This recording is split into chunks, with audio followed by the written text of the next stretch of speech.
All right. Hello, everybody. My name is Jacob King. I'm an AP Chemistry student at Bayport High School in Green Bay, Wisconsin. And today we're taking a look at topic 7.8, which is representations of equilibrium. So, the key ideas we're learning in this are we're going to be using information given to create visual models, such as particular views or graphs, and using previous equilibrium knowledge to interpret what a model is telling you.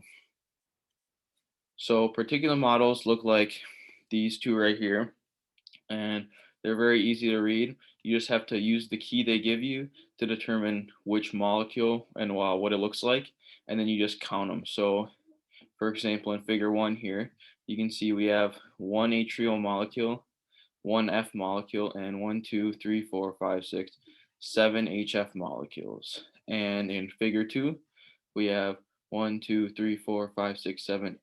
HCl molecules, 8 F molecules, and I don't see any. So there's 0 HF molecules. So now using the information given in these in the models, we have to apply that knowledge to questions involving equilibrium. So here's an example. The chemical reaction shown on the right is at equilibrium. The volume of the container is shrunk down. Find a possible new equilibrium. And this is a possible because there's multiple answers that you could have. So in this, we have 6 H2 molecules, 3 O2 molecules, and 6 H2O molecules. And you found that by looking at the key on the right here and counting them up. And the volume after change, or after the volume change here, it's going to have the same amount of molecules, just shrunk down into a smaller volume. So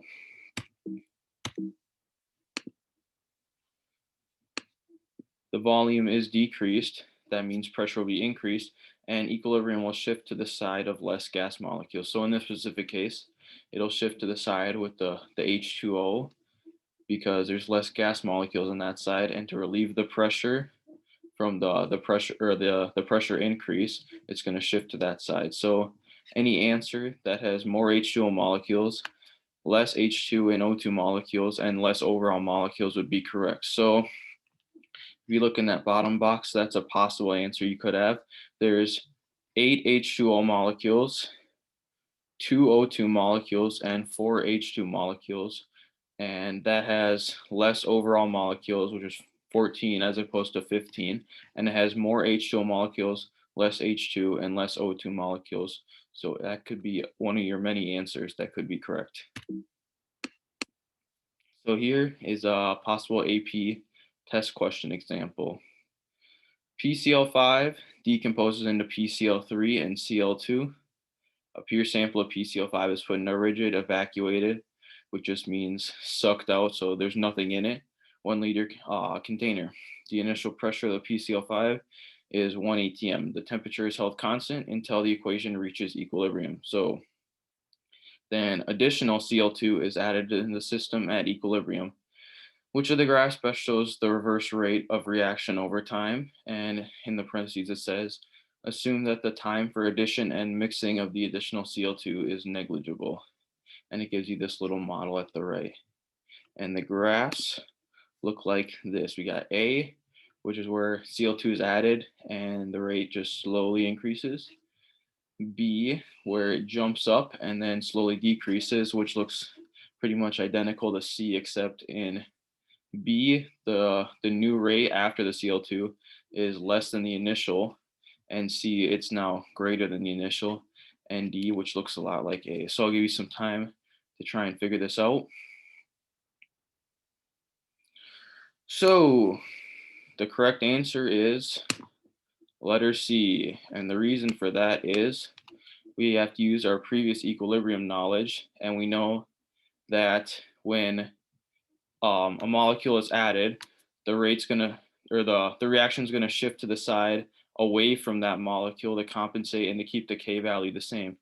So in this case, Cl2 is added, the reverse rate of the reaction would increase to create more PCl5 and to compensate for all that extra Cl2.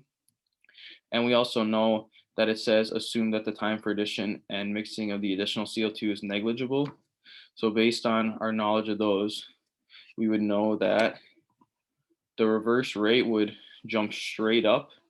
So we can narrow it down to B or C, and then we just have to know, or then we just have to figure out is it B or C, and the difference is the new reverse rate now greater or less than it was initially before the Cl2 was added. And if you remember anything about kinetics, we know that when a concentration of a molecule is increased, that increases the overall forward and reverse rate. So using that information, we got the increased Cl2, the increased concentration would cause an increase in both the forward and reverse rate as opposed to the initial. So the correct answer would be letter C. So in summary, reading a particular model is actually quite simple and it's just counting the number of each molecule. But I think the big takeaway in this chapter is that you'll never get a question just about a particular model, but it'll instead be about other equilibrium concepts, and you'll have to use a particular model that's tied into the question. So know your other equilibrium concepts, such as Le Chatelier's principle. Thanks for watching.